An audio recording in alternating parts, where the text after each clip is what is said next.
Aloha, everybody. Today is January 20th, 2025, and it's an absolutely wonderful day. I've been patiently waiting for this day for the last 5 years. The planets in our solar system has finally aligned for the first time in history. It's Martin Luther King Jr. Day, and President Trump was just sworn into office. Congratulations, President Trump. It's finally safe for me to take this affidavit of truth and share it with the world. I've never made a statement like this yet, and I've been biting my tongue for 5 years. So Joby Weeks. I'm a living man. I'm one of we the people, as mentioned in the Constitution, and I'm claiming whistleblower protection for what I'm about to share. Most people reading this probably don't know much about me, but I'm sure you know about Bitcoin. I was an early pioneer in the cryptocurrency movement, and I traveled to 175 countries around the world, sharing this technology with everyone I came across. I bought my first stack of Bitcoins for less than $1 to give some perspective of how long I've been going at it. I helped design the famous Bitcoin logo that practically everyone on Earth has seen, and I've helped create some of the largest Bitcoin mining data centers on Earth. Since then, I've uncovered crimes more momentous than anyone reading this could ever imagine. This is 10 times bigger than what Julian Assange with WikiLeaks and Ed Snowden exposed. I have laid out the crimes as thoroughly as possible in these documents that I've written below. Billions and billions of dollars in damages have occurred because of illegal actions of over 80 individuals that I name herein. Some very famous people are involved in the cover-up of these crimes, including politicians, judges, prosecutors, lawyers, and agents of all the three-letter agencies you've heard of.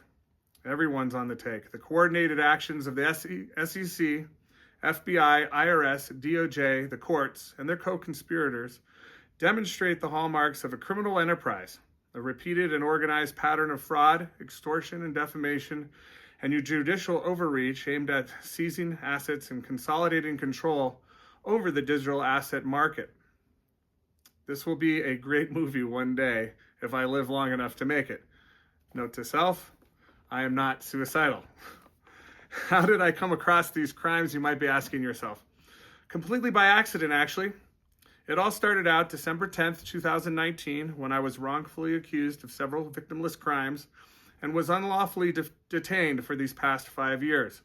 11 months of it being bounced around the country from jail to jail to jail, and 4+ years with an ankle bracelet, imprisoned on house arrest. I harmed no people, and I broke no laws that I am subject to, yet I was still kidnapped, jailed, denied my due process, constitutional right to bail and a trial, and tortured until I feared I would be killed. They wouldn't stop the cruel and unusual punishment until I pled guilty to code violations and infractions, i.e. non-crimes, of which I wasn't even indicted for and am innocent of. After I admitted 2 + 2 = 5, I was finally granted bail. The government then commandeered my parents' home in Denver to use as a federal detention center. They told me that if I helped them catch criminals, they would tell the judge that I helped them so that I could get a light sentence for the non-crimes they forced me to admit to committing. So I went to work. It took me 4 years to uncover literally the biggest criminal syndicate in American history, documented herein. See the grand jury indictment of the federal judiciary, which I share on the website. My many bar member attorneys, whom have milked millions of dollars out of me over the years, have not helped me at all to present evidence in this case of all the crimes that are taking place in our country. This is called a misprision of a felony. Yet, that's what the government wanted me to do, help them catch criminals. I was also blocked from presenting evidence that could vindicate the res of the non-crimes that the res was accused of, so I could be free. I have thus had to take these things into my own hands and dismiss my lawyers, withdraw my plea, rescind my autograph, and blow the whistle on all the criminal activities that I've uncovered. I hereby submit the following evidence, an affidavit to clearly prove this frivolous case that these criminals within our government brought against BitClub, one of the largest Bitcoin mining operations in the world, should be dismissed immediately. That's why I'm wearing my case dismissed shirt. I demand that my property and the property of over 1 million plus members from around the world be returned, and that those who are perpetrating these crimes be brought to justice. And I hope now that Trump is in office, we can see some justice and a clear out of the DOJ. So this is what happened. My background and membership in BitClub. In August 2015, I exercised my right to contract by joining a private membership association called BitClub, which was involved in Bitcoin mining and had been up and running for 16 months prior.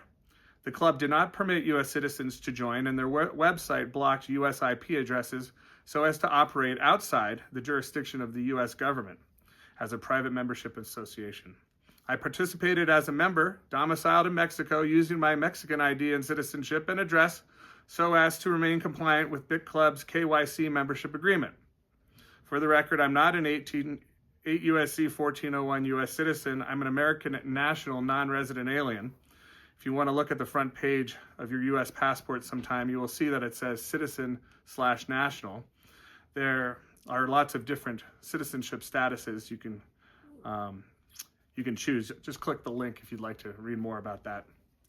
I've been a perpetual traveler, never spending more than a week or two in a row anywhere for 15 years prior to this ordeal.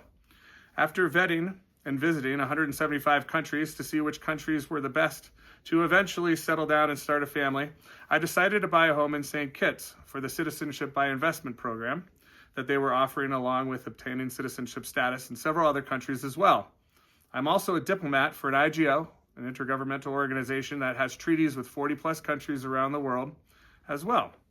I would travel the world on my diplomatic passport.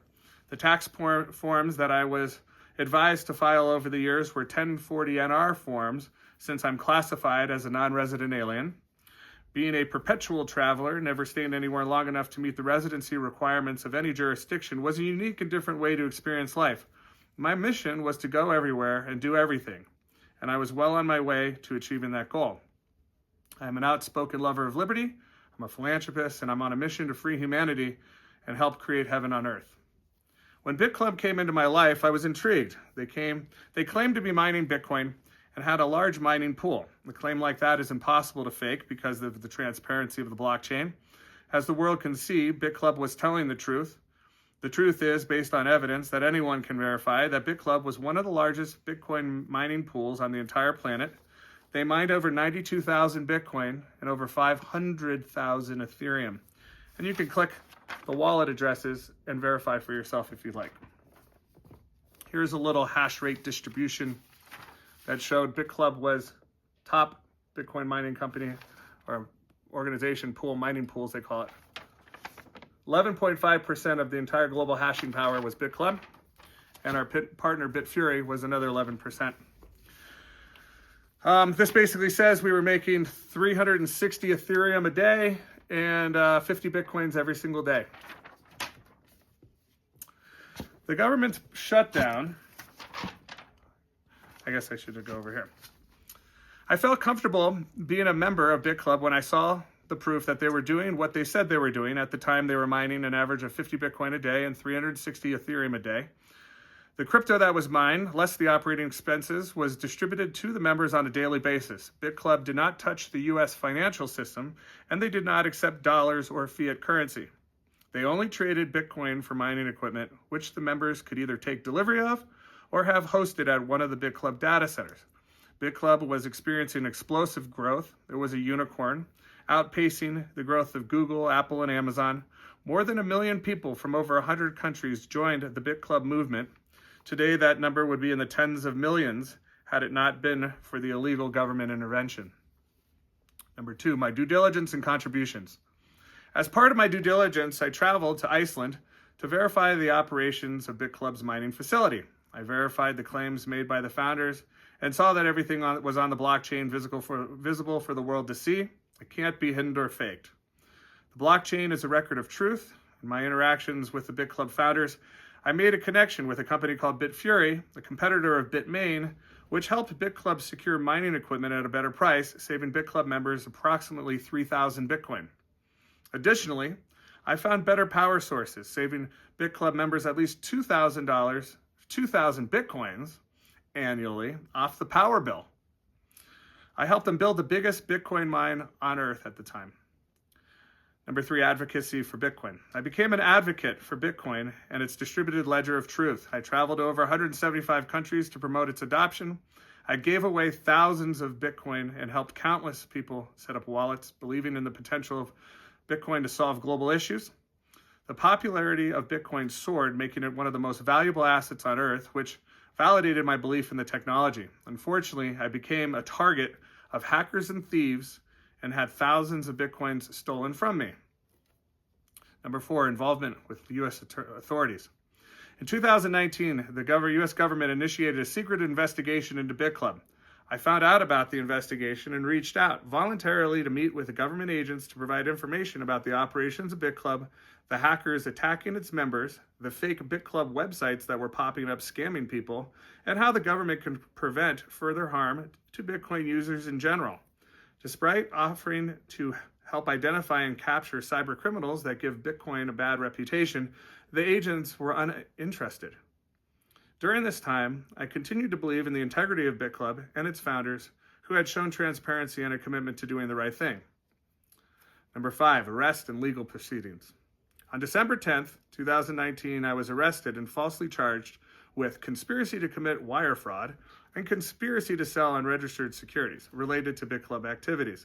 I had no knowledge that anything illegal was occurring. I was not involved in the management, creation, or operations of BitClub, which was a foreign private membership association. I had no criminal intent to defraud or harm anyone, and the government doesn't allege that my actions created any victims. I've never had a chance to face my accuser. I was just a vendor sourcing computer equipment for the club and a happy member. The physical computer equipment that I sourced for BitClub is a product and not a security, which, because it didn't generate money, Bitcoin isn't money. The prosecution's false allegations of BitClub being a $700 million Ponzi scam does not account for the fact that BitClub had actually mined for its members close to 100,000 Bitcoins. Did the prosecution team forget that every Satoshi can be tracked on the blockchain for the world to see? Number 6, unlawful government intervention and harm to victims. The government shutdown of BitClub led to a loss of tens of thousands of Bitcoins, both for myself and for the members. Since the government's actions, BitClub members, including myself, have not been able to access our accounts or recover our Bitcoin. I am one of the victims in this case, not a perpetrator. The government's unlawful intervention in this private membership association, which did not involve the U.S. financial system or money, has caused irreparable harm to 1 million plus victims, including myself. Based on my extensive studying of the law, the government had no jurisdiction to get involved since BitClub was not using money or selling securities or even a regulated company for that matter. If you read the defective indictment against the res/trust, you will notice that Joby Weeks is mentioned only twice, and both times it's an email of me asking the owners of the club to do the right thing and never the wrong or illegal thing. My lawyers asked, how does someone get indicted for doing that? I felt like I was in the Twilight Zone. Number 7, injustice, due process violations, and personal hardship. I was denied bail. I was denied a trial, subjected to prolonged unlawful imprisonment, and forced, with the threat of death, to admit to crimes I did not commit under duress. I have lost my family, my stellar reputation, my assets, and my rights without due process, including my Second Amendment right to defend myself, even though I harmed no one. The government's actions have caused irreparable harm to me and the 1 million plus other Bitcoin members from around the world who are victims of their unlawful intervention, illegally trying to claim worldwide jurisdiction and crush the cryptocurrency movement. The government has attempted to paint me as a criminal, but I am not one. I have always acted in good faith, and I did not break any laws that I am subject to or harm any people. My name has been slandered globally and my wealth plundered. Number 8, justification for countersuit. At the time of my kidnapping, BitClub was mining around 50 Bitcoins a day. The government shut down the club 1,800 days ago. That's a loss to its members due to illegal government intervention of at least 90,000 Bitcoins. They were also mining 360 Ethereum a day. That loss times 1,800 days is 650,000 Ethereum. There is also precedent that the government must pay $75,000 an hour for illegal detainment, false arrest, and kidnapping, i.e. violation of due process. That equates to another $3.5 billion over the last 1,800 days. See Trezevan versus the city of Tampa, if you'd like to know the precedent. Thus, since the government hasn't given any of the Bitcoin that they stole back to the million-plus BitClub members or myself after more than 5 years, would I not be justifiably forced to bring forth this counterclaim that's a multi-billion-dollar counterclaim suit against the government to make the BitClub members and myself whole? I'm still on house arrest 5 years later. I've never been convicted of or sentenced for a crime, and I should not be. What they have done is so wrong. If the government had any evidence of any wrongdoing on my part, they would have taken us to trial and convicted us years ago. The weaponization of the DOJ and the lawfare against freedom-loving people who don't want to be CBDC social credit score slaves like the unfortunate folks in China and elsewhere, it must stop. This is the biggest Bitcoin case in the world, and it's important to right this wrong that's taken place. The coordinated actions of the SEC, FBI, IRS, DOJ, the courts and their co-conspirators do demonstrate the hallmarks of a criminal enterprise, a repeated and organized pattern of fraud, extortion, defamation, and jurisdictional overreach aimed at seizing assets and consolidating control over the digital asset marketplace. Every American should read the supporting documents below to understand what has been truly taking place. Let me show you some of them.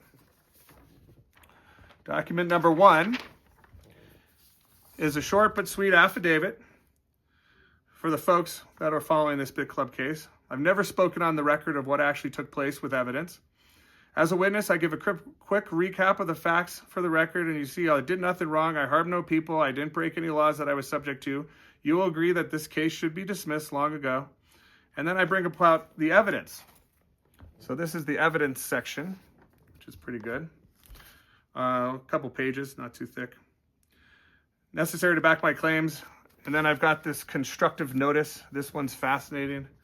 I show all the bonds that are being traded on this court case. I point out the discharge indemnification bond the Treasury has been trading. And then I list the name of the accused, who are the people who have trespassed against myself, my property, my rights, and the million-plus other BitClub members who were harmed because of their illegal government intervention. This is page after page, from the judges to the prosecutors, to the lawyers, to the IRS agents, to the FBI agents, over 80 people involved in this RICO case. Here's what I write. Notice, all parties on this list are accused of violating the rights of Jobadiah Sinclair of the family Weeks, me, also known as Jobadiah Sinclair Weeks, one of the people as seen in the Constitution. The accusations against you, the accused, on this list, expressed within an affidavit hereto attached, including to the conspiracy to these various crimes and offenses, failing to uphold your oath you took to the U.S. and state constitutions and warring against it. Breach of trust, attacking a beneficiary of a constructive trust you were unlawfully administrating. Breach of your fiduciary duties. Invalid and unlawful warrants issued, resulting in a false arrest, and unlawful search and seizures absent probable cause, not supported by oath or affirmation, in blatant violation of the Constitution. Fraudulent charges predicated on unsworn petitions by prosecuting attorneys, deprivation of rights for a trial by jury, confiscation and theft of property without due process of law, physical, mental, and psychological torture, denial of bail for a non-capital offense, denial of a speedy trial, coercion to accept a plea bargain under circumstances of torture, and 11 months of unlawful incarceration without a trial, and without the right to face my accusers, cruel and unusual punishment, crimes against humanity, unlawful conversion of me into a person which is a fictitious entity, human trafficking, and treason. You have the opportunity to rebut all these accusations and charges against you stated within the affidavit of this court of record. Your response and rebuttals must be sent to my notary witness. You guys are all served. What else do I have on this list? Well, I had to, unfortunately, let my attorneys go. This is a great one. Let me read this. You're fired. Have you ever been screwed by attorneys for millions of dollars like I have? If so, then you're going to enjoy reading this. I need to put it on the record that I'm dismissing my attorneys. Most bar attorneys are compartmentalized. Most were never actually taught the law or the Constitution. They only know the statutes and codes and legislative administrative procedures. Just like medical doctors don't know how to cure any diseases, all they know is how to give you big pharma drugs that only go to treat symptoms instead of fixing the root cause of why you're sick in the first place. You can't trust allopathic doctors, and you can't trust 99% of the bar attorneys either when it comes to protecting your constitutional rights. You will understand a little bit more about why this case should be dismissed immediately and why I was forced to do this on my own. This is great. You'll like that. I then also wrote this wonderful, it's a little bit of everything. It's an affidavit, introduction of new evidence, challenge of jurisdiction, rescission of my autograph, making the plea agreement that I did under duress void, a counterclaim, the invoice, writ of quo warranto, the demand to dismiss me from this case. If you're into law, you'll love this. It took me 5 hours a day for 3 months to write this. I read like 30,000 pages of law to understand all this. You'll find it a work of art. I bring up a lot of third rail issues. However, my attorneys refused to file it on the docket, so now I have to do it myself. Document 5, multi-billion-dollar counterclaim. I don't really need to. Well, I guess I could just read it. If the judge, after reading the above documents, does not do the right thing and does not dismiss this case, then that triggers this suit where I get a judgment in equity that I will bring, since I have standing, since they came after me to begin with. It's a counterclaim. I'll bring it to the United States Court of Federal Claims on behalf of myself and the million-plus Bit Club members, victims of illegal government intervention under 28 U.S.C. 1491, the Tuckers Act, 18 U.S.C. 1961, the RICO Act, Sherman Antitrust Act, 18 U.S.C. 1201, kidnapping, the Hobbs Act, and many others. This is the biggest Bitcoin case. It's really David versus Goliath. Remember when Jesus flipped the tables of the money changers in the temple? Well, I'm flipping the tables now too. This makes me the plaintiff and everyone else who's been harassing me and persecuting me for 5 years, the defendants. Everyone involved must recuse themselves and lawyer up. This puts a stay/injunction on the proceedings until my claims and challenges are answered. I add a temporary restraining order to block their funding until we get the courts back in order. The government will not and cannot answer my challenges. The fraud they are trying to pull off is clear for anyone who reads these documents. The remedy will be glorious, and with God's help, the republic restored. I also have a stack of evidence that just backs up all my claims.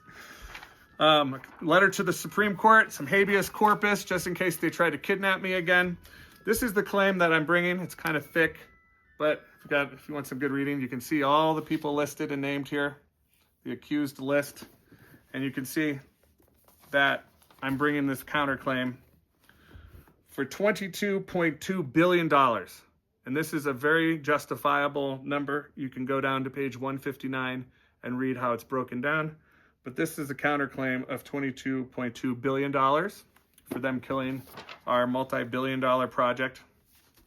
In fact, we were one of the fastest organizations in the world to hit $1 billion in sales. We hit $1 billion faster than Amazon, Google, any company out there. You name the company. Not valuation or market cap, but actual sales. This is the temporary restraining order, an injunction to block federal funding to the agencies. These are all the agencies that I'm going after to block their funding. They're all out of order. I sent these out to the judges to recuse the judges. It's called a demand to strike from the record these various things, and basically sanctioning the judges and the lawyers that are involved in this case. This one's gone out to the judges, the lawyers, along with other legal notices, etc. This is a big thing. It's I feel it's important that somebody stands up and fights this injustice. I know that we've got a change that's taken place today. And we've got a new Justice Department, and Trump says that, hey, the lawfare is going to end, and he wants to have Bitcoin made in America. So I'm here to support that effort. I appreciate you guys thinking about me and praying for me as I fight this fight. And I'm just it's kind of nerve-wracking, but I'm going for case dismissed, and I appreciate you guys looking over this stuff. Join our mailing list here if you want to stay updated with what's going on within this court, but this week is a big week.